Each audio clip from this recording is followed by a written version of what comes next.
Good afternoon. You're watching Midday Live. I am Wendy Lai. Our headlines for this afternoon.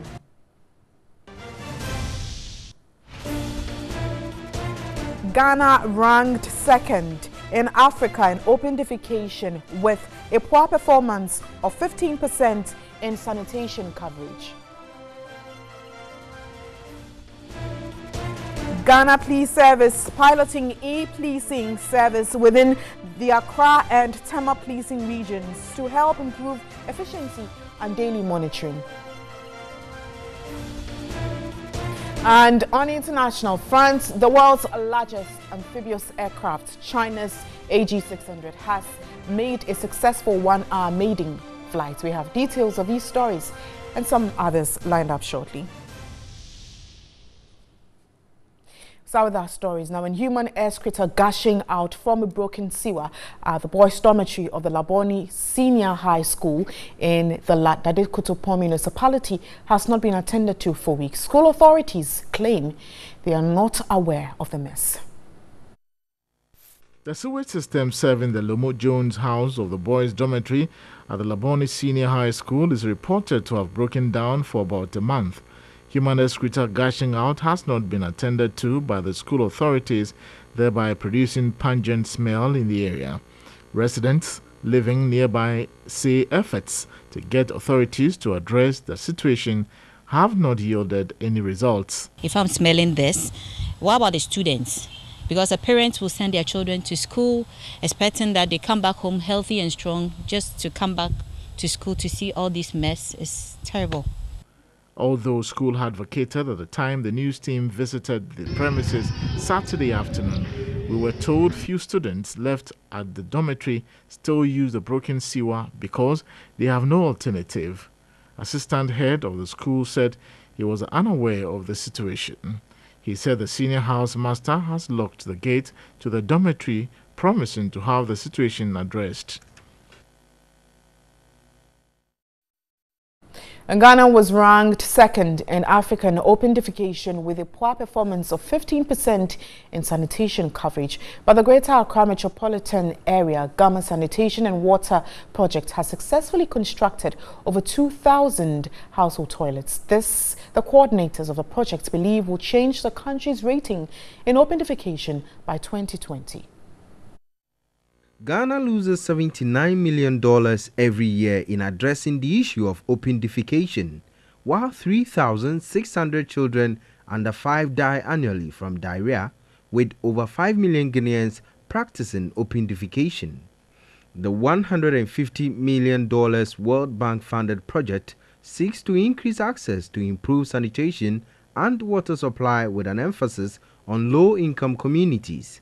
The components of the project include the provision of environmental sanitation and water supply services projected at $31.5 million.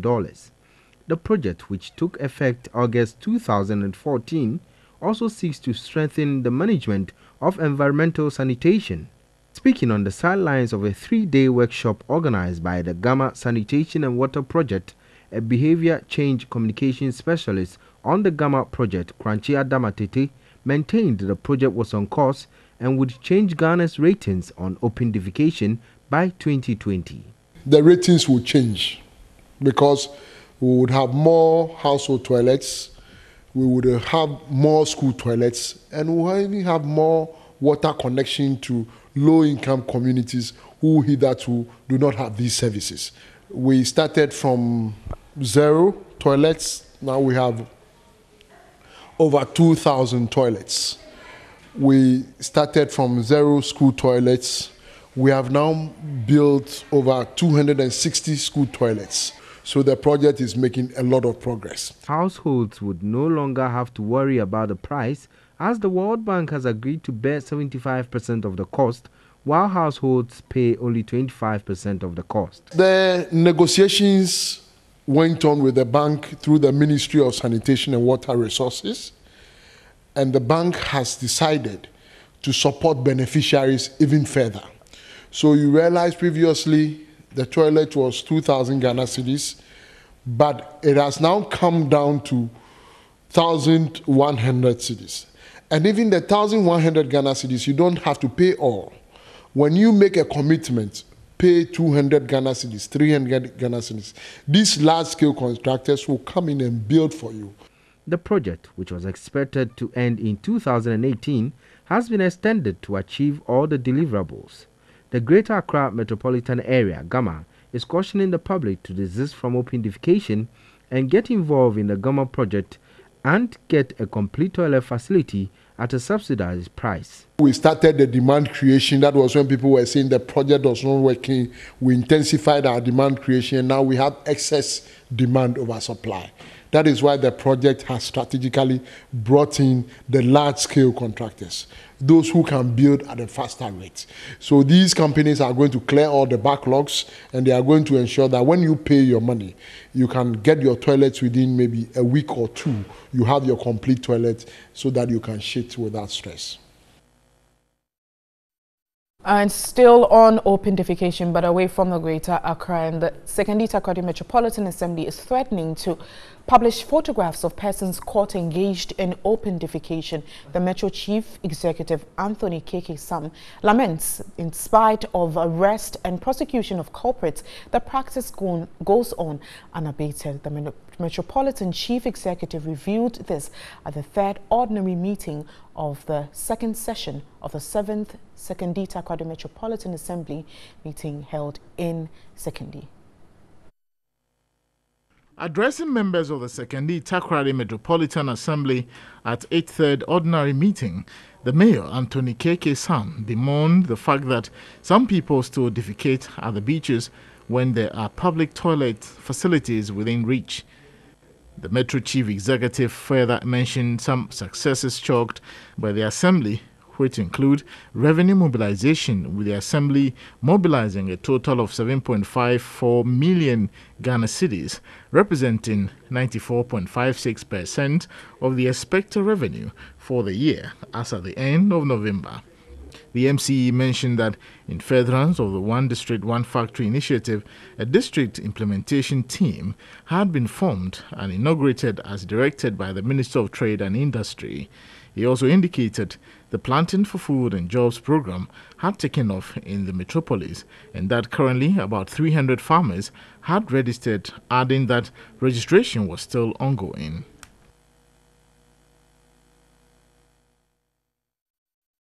You're still watching Midday Live. The Food and Drugs Authority has seized quantities of unlicensed tramadol tablets and capsules. The drugs, together with cosmetics and fake sex enhancements, were intercepted by the police and FDA officials in a swoop.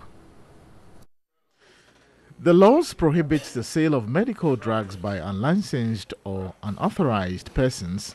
The laws again forbid the sale of medical drugs on the streets. Yet all manner of medicines are being openly sold on the streets. Not even the persistent warnings and occasional arrests by the Food and Drugs Authority were enough to deter the perpetrators. A recent swoop in Accra has uncovered a number of banned drugs and aphrodisiac on the streets. A 28-year-old lady who was resisting arrest during the swoop at the Kwame Nkrumah Circle was later found to be engaged in the sale of all manner of sex-enhancing drugs and varying brands of unlicensed tramadol. She does this together with her husband. These drugs, according to FDA, can be dangerous if not used appropriately. So we are calling on the public to desist from buying these products which are not registered by FDA. If you are in doubt, let FDA know, because that is how somebody reported these ones to us. The operation also uncovered some cosmetics and injectables which are yet to be identified by the FDA. The issue we are talking about is a serious one. It is our health. If we collectively take it serious, then FDA can do a lot of. The Food and Drugs Authority has therefore warned the public to desist from patronage of drugs and medicals on the street. The authority has also urged the public to report persons engaged in the sale of medicines on the street to the police and other outfits. Authorities at Ghana's largest hospital, the Korle Bu Teaching Hospital, are considering turning the facility into a medical tourism center. According to the Chief Executive Officer, Dr. Felix Anya, the move will increase the facility's revenue. Meanwhile, plans are underway for the acquisition of a software to enhance efficiency and transparency in all departments' dealings. The Chief Executive Officer of the Korle Bu Teaching Hospital, Dr. Felix Anya, said the move to turn Korle Bu into a medical tourism center is to make full use of the expertise of the country's human resource to generate revenue. When successful, health practitioners from outside Ghana will be in the country to upgrade their skills. 75% of the revenue is from NHI, and then 25% is from out of pocket, and in cities. There are people in Nigeria, Togo, Benin, Ivory Coast who want to come to Korle Bu, and we have everything. It's only the management. And so when we reposition our brand, we should be able to promote ourselves as a hub of medical tourism in West Africa. Korle Bu Teaching Hospital is the largest health facility in Ghana and the third largest in Africa, though it faces serious logistical challenges. Chief Executive Officer Dr. Felix Anya indicated management is considering acquiring a software that would coordinate and monitor activities of all departments for enhanced productivity. Any manager should have the password to review the finances of other departments. You should be able to contribute to what is happening. You should know what is happening at your place, how much you have made, why you made that amount, what is your bed occupancy. Is it declining? Is it going up? Why is it so? What are the disease patterns? What are your growth? What are the indices that are affecting your operations and all that? Every information to be there and transparent. He's hopeful the challenges will be addressed if a new board is constituted. Departmental heads and staff of the Korle Bu Teaching Hospital, as part of activities climaxing the 2017 year, were treated to a day retreat at the Holy Trinity and Spa at Sugakope. Cruising, swimming, manicure, facial therapy and massage were among the package allotted to staff. Away from healthcare to education, and pupils in some communities in the Setre East district of the Ashanti region walk up to 10 kilometers each day to school, a routine that is negatively affecting their education. World Vision, in partnership with the World Bicycle Relief to change the narrative with the project, is to distribute bicycles to help students get to school. In rural parts of Setre East district of the Ashanti region, many students walk distances up to 10 kilometers to get to school on a daily basis. Some start their journey as early as 5 a.m. They attend classes late and tired, leading to poor performance, absenteeism, and high dropout rates. Young girls could fall prey to sexual advances by motorcycle riders who manage to offer transport services. The risk of snake bites and attack by wild animals are also high. Bicycles help students from such rural areas to travel longer distances to school. The Bicycle for Education Empowerment Program aims to improve school attendance and performance while reducing dropouts due to early pregnancy. World Vision has partnered World Bicycle Relief to donate over 80 bicycles to students from Tetekaso who attend school at Motokrodua in the Setre East district of the Ashanti region. To sustain the project, community members have been trained as bicycle mechanics to repair and maintain the bicycles, creating extra income for the community. Beneficiary students have signed bonds to use them primarily for journeying to school. But the bicycles become their personal property when they complete secondary education. Assistant head teacher of Motokrodua DA Primary School, Stanley Asiedu, is happy about the intervention. Sometimes the first 2 periods will be over before they reach the school, and it is affecting their academic performance. With the presence of the bicycles, they will be able to come to school earlier. The World Vision Cocoa Life coordinator, Thelma Thompson, says Child development and reducing child labor in cocoa growing areas is their priority.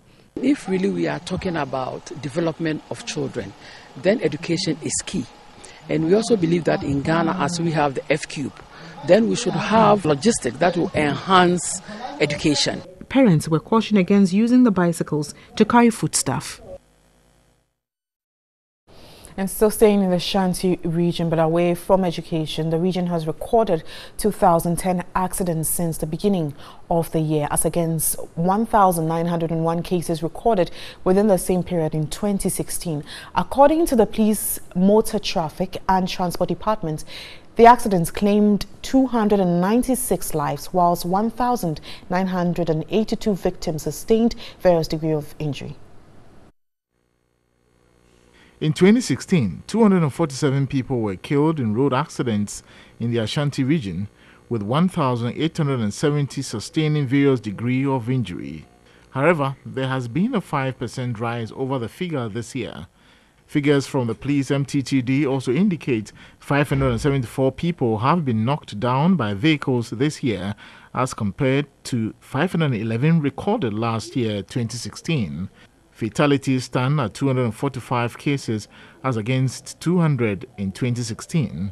Most of these accidents occurred on the Akomadan Offenso Road, Konongo Joaso Kumasi Road, Obuase and Yankwanta Bekwai Kumasi Road, and within the Kumasi metropolis.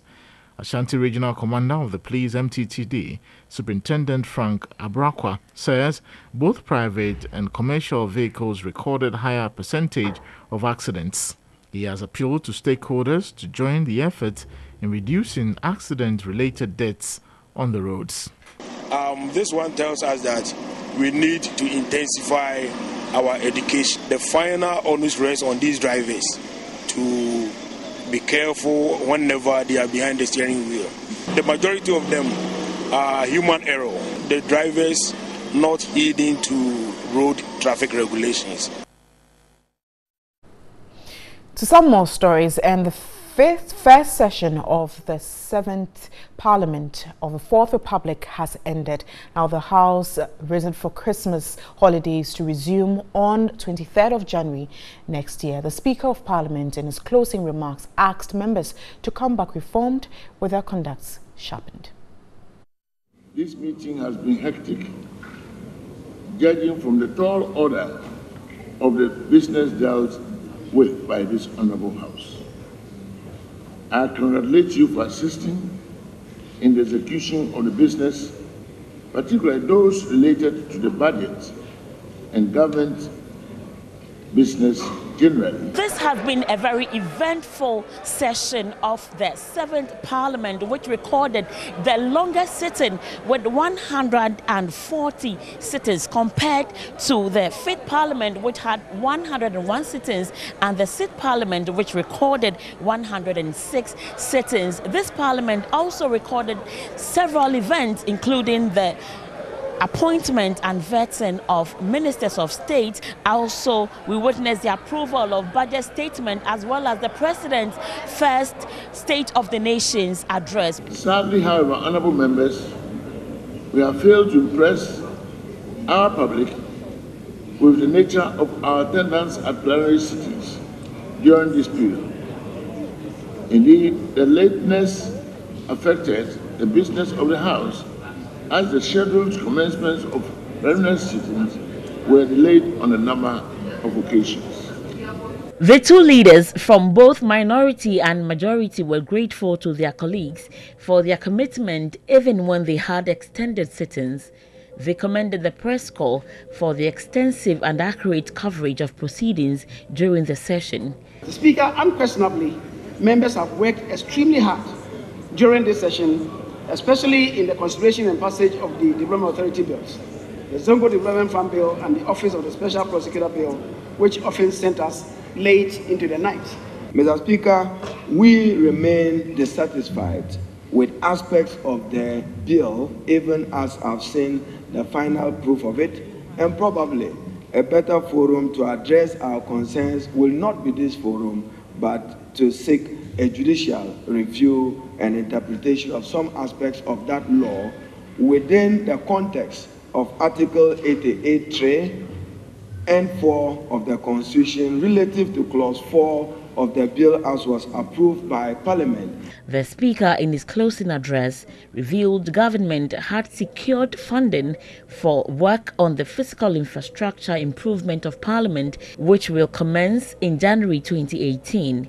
The project will include the construction of additional office block for honourable members of Parliament, rehabilitation of internal public corridors, and external finishing of the chamber block, rehabilitation of both internal and external finishing of the Speaker's office block, especially the basement and other ancillary facilities in the House. Meanwhile, some members of Parliament were impressed with the performance of the House this year.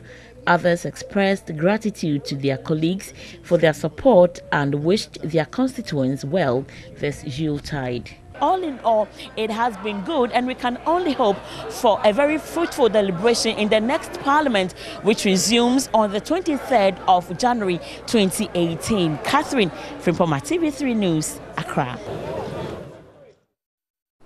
This is Midday Live. We have more shortly.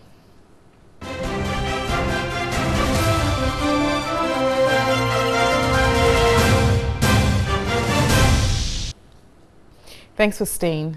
Livestock patrons in Kumasi are paying more for goats and sheep this Christmas as dealers have high cost of their products. Now, the dealers say the high exchange rate of the cedi to the CFA and extortion at checkpoints along the transport routes are factors adversely affecting their business.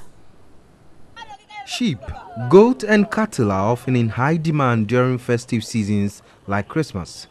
But a visit to the livestock market at Dagomba Line in Kumasi revealed their pens were almost empty.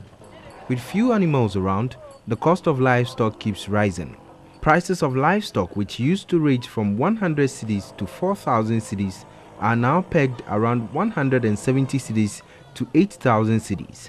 This has slowed patronage of the market. Most of the livestock dealers take delivery of their animals from Burkina Faso. They are worried at the high exchange rate between the cedi and CFA and the impact on their business. Due to the high exchange rate, we started making losses. That is what has affected the business. Once the CFA gains strength over the cedi, the additional cost is now transferred onto the consumer, so we can recoup our money and transportation back. The livestock dealers are also unhappy with what they term as extortion from the security agencies at various checkpoints.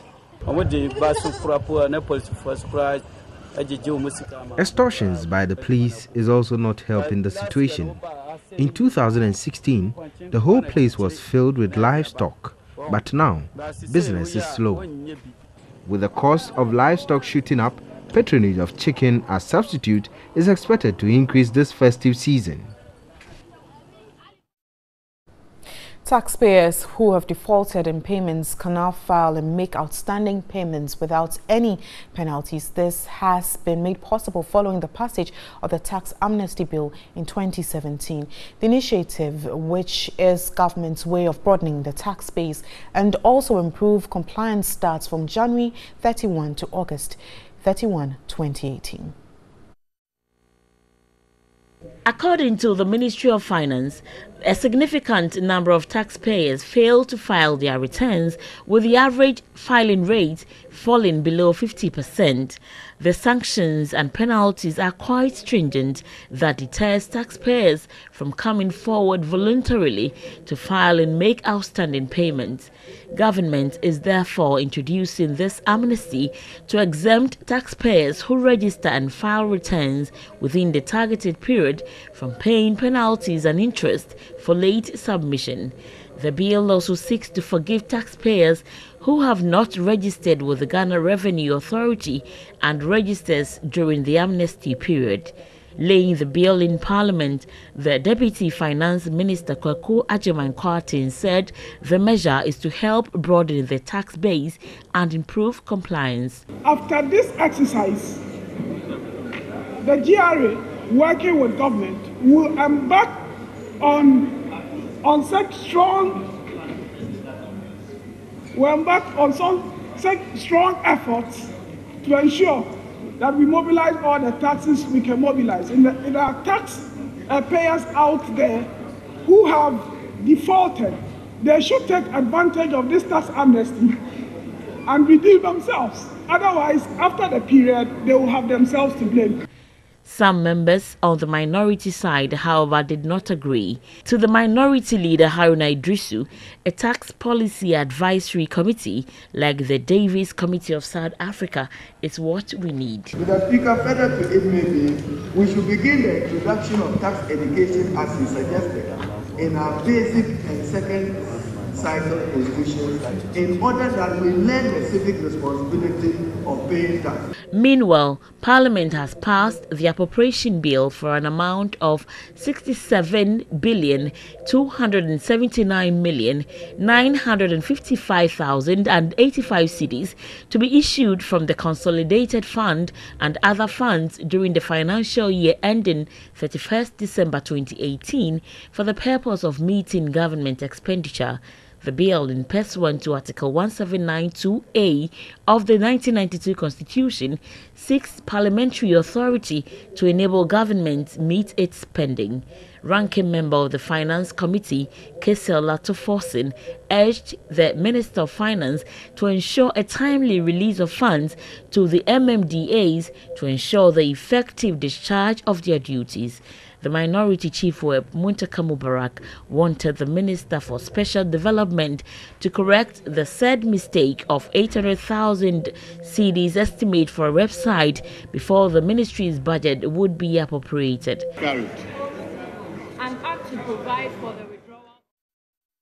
And government is to establish a cashew production farm at Vapo Jobega under the One District, One Factory Cash Crop Initiative. District Chief Executive for North Dai, Edmund Kojoata, disclosed this at an inaugural ceremony of the Vapo Traditional Council at Vapo in the Volta region. Vapo is one of the 9 traditional areas in the North Dai district of the Volta region. The inhabitants are predominantly farmers. However, changes in climate and erratic rainfall continue to affect farming activities, depriving the people of livelihood, leading to increase in poverty and rural-urban drift. Others who have decided to stay back home have resorted to petty trading in order to survive. But these are likely to change if the government's pro-poor initiatives take full effect. For the people of Vapo, for instance, a shift towards cash crop cultivation is key. There is a good news. The government is doing a project that we call One District, One Cash Crop. The government has already identified Vapo Jobega land for cashew production. But the District Chief Executive for North Dai, Edmund Kojoata, is particular about unity of purpose. To achieve this, however, the issue of unity cannot be underestimated. Government is seeking one thing, unity and freelance. Who is going to give us the land? It is the traditional authorities who are going to give us the land. The paramount chief, Togbiga Bogbolulu, is optimistic the autonomy from the Akpini Traditional Authority would propel development. Let us all unite and collectively put our shoulders to the wheels of local development. Let us all partner each other in communal development projects in order to bring out our achievements beyond measures. The immediate past president of the Veterans Association of Ghana and the chairman of the Association of Retired Naval Officers, Commodore Steve Ovimpe, urged the youth to take advantage of recent developments to enhance their lives. Still watching Midday Live. Medical practitioners at public hospitals have been urged not to charge victims of domestic violence when they report for medical services with plea forms. This is because, in line with the Domestic Violence Act 732/2007, victims of domestic violence must be treated for free. Section 8, subsection 3 of the Domestic Violence Act 2007, Act 732, stipulates that a victim of domestic violence who is assisted by the police to obtain medical treatment under Section 1C is entitled to free medical treatment from the state. Police assistance to a victim under subsection 1C consists of issuing a medical form to the victim and, where necessary, accompany the victim to the medical facility.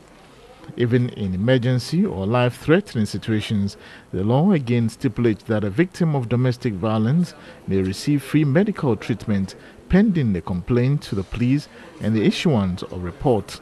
But this is not the case. Victims are charged up to 200 cedis and more even at the police hospital. These charges, according to reports, are in lieu of a possible cost of traveling to give evidence in court.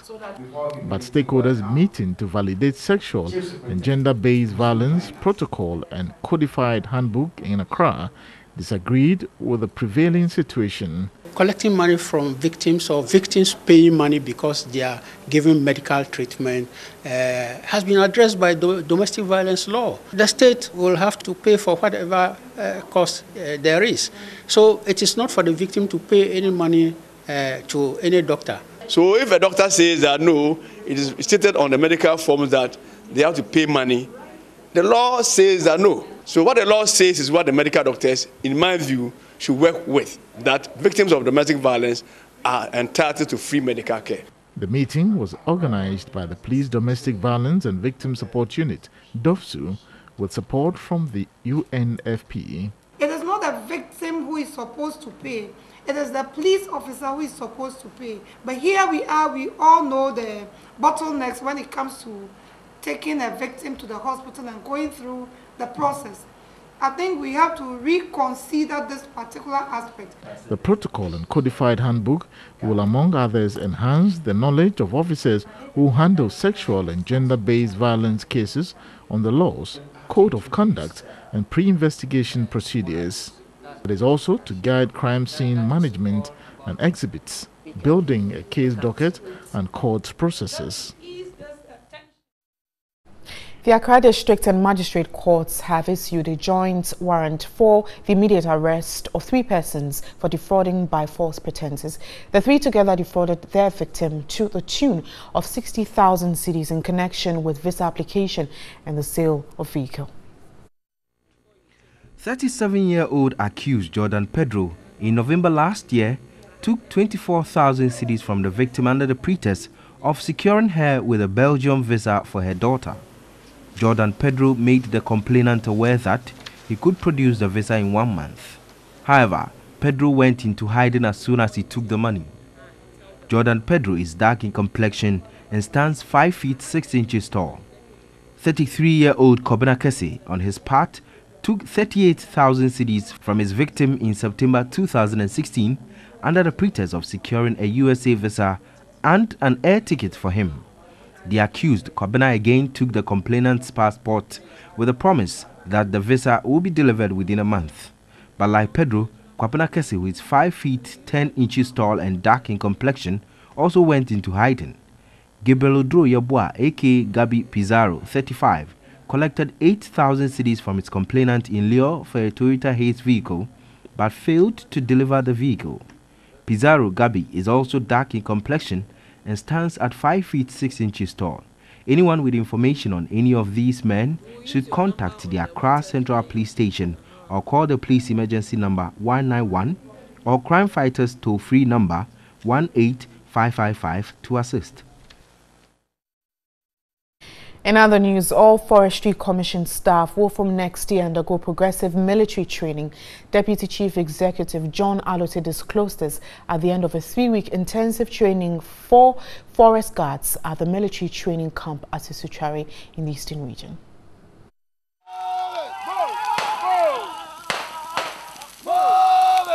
The training is to equip field workers in the fight against the increasing wave of forest and wildlife crimes, as well as tackling illegal activities in protected forest reserves. A total of 1,000 field staff made up of forest guards and range supervisors are to be trained. 290 staff made up of 200 forest guards and 90 range supervisors participated in the first training session in September this year, bringing the number so far trained to 495. The training aimed at improving the physical and mental strength of staff and update their skills in weapon handling, among others. We can now see how sharp they look, how their morale has shot up, their good timings made doing various navigation exercises undertaken. Deputy Chief Executive John Alote urged the participants to apply the knowledge gained to enhance performance. We are investing in capacity building, so we expect to see a correlation in terms of the reduction in the illegal activities that are happening in our forests. He also assured of management's commitment to equip the personnel with the necessary accoutrement to ensure effective delivery. We want you to apply yourselves to the work. Training is one thing. Going down there and applying what you have learned to the forest and protecting the forest, helping us develop the forest, that is more important. There have been several reported cases of poachers, illegal loggers and miners, as well as maiming or killing field staff of the Commission on patrol duties. John Alote cautioned the personnel against acts that could bring the name of the Commission into disrepute, urging them not to apply the skills acquired to bullying the public. The General Officer commanding the Southern Command, Brigadier General Opon Pepra, assisted in presenting certificates to all the participants.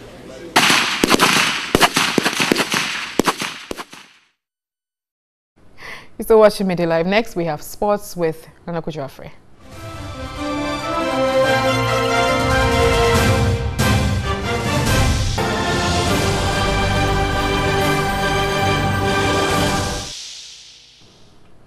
Thanks for staying. Let's do international news now. The world's largest amphibious aircraft, China's AG600, has made a successful one-hour maiden flight. The plane, roughly the size of a Boeing 747 with 4 turboprop engines, lifted off from Zhuhai Airport in the southern province of Guangdong.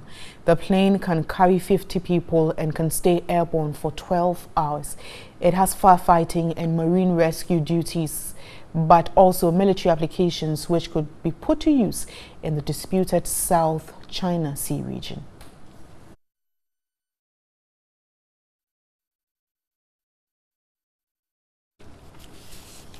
And North Korea has described the latest UN sanctions imposed on the country as an act of war. A foreign ministry statement said the measures were tantamount to a total economic blockade. It added that strengthening North Korea's deterrence was the only way to frustrate the U.S. The UN Security Council imposed the new sanctions on Friday in response to Pyongyang's ballistic missile test.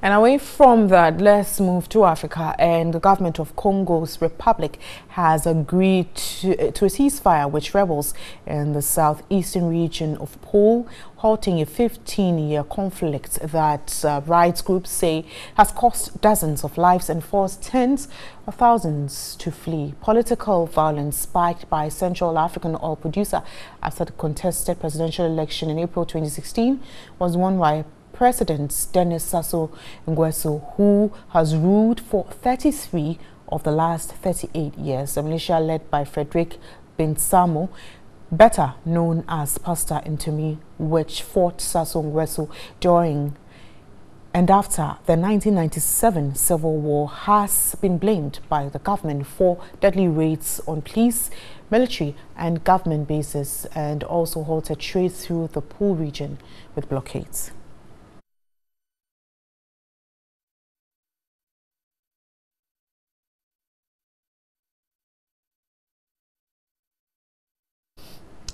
Next, we have entertainment, and after 2 months of battling on a spin and scratch, DJ 10K is the ultimate winner of the second edition of 3FM's Jam in 10. Now, the competition, in which unearths up-and-coming disc jockeys, came to a close on Friday after a keen contest involving 4 finalists. Ajo Semfa has more. Wherever the party will step clean.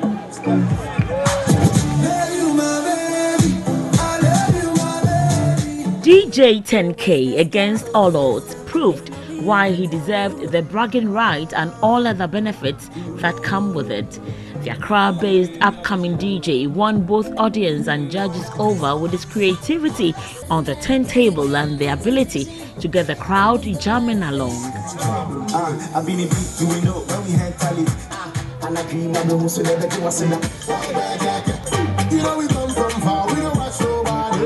He said the experience had been worth it and the opportunity will urge him on to get his A game on. I want to tell any app DJ coming there, this thing is real, and I thank both TV3 and 3FM for what they just did. I will improve myself more than this. For his prize, he took home 1,000 Ghana cedis, a 40-inch flat screen TV, and a citation.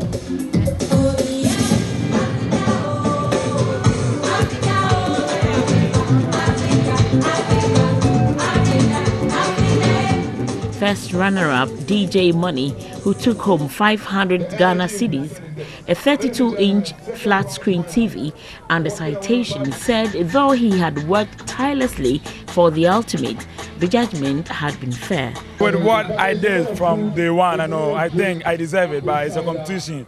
It's either you lose or you win. And I'm a second position, so I say I'm cool with it. I'm not going to give up, Second position is not going to kill my morale, I'm just going to work hard, win more awards. DJ Kenya and DJ Tobile followed up in third and fourth place respectively and were awarded a tabletop fridge and a citation each. Head of Events, Entertainment and Lifestyle at Media General, Kenneth Addo, explained that the competition had been impactful since its maiden edition last year. He said coming years will be improved to include more diversity. This year, the winner, DJ 10K, is also getting a 6-month internship with 3FM 92.7. So we are giving them the opportunity, as we are unearthing the talent, also experience what radio is like, and they can grow in the field of DJing in Ghana. The crowd was not left out of the excitement as resident DJ at the Highway View, DJ Abe, charged them up with their favorites and what they term the official Xmas Jam.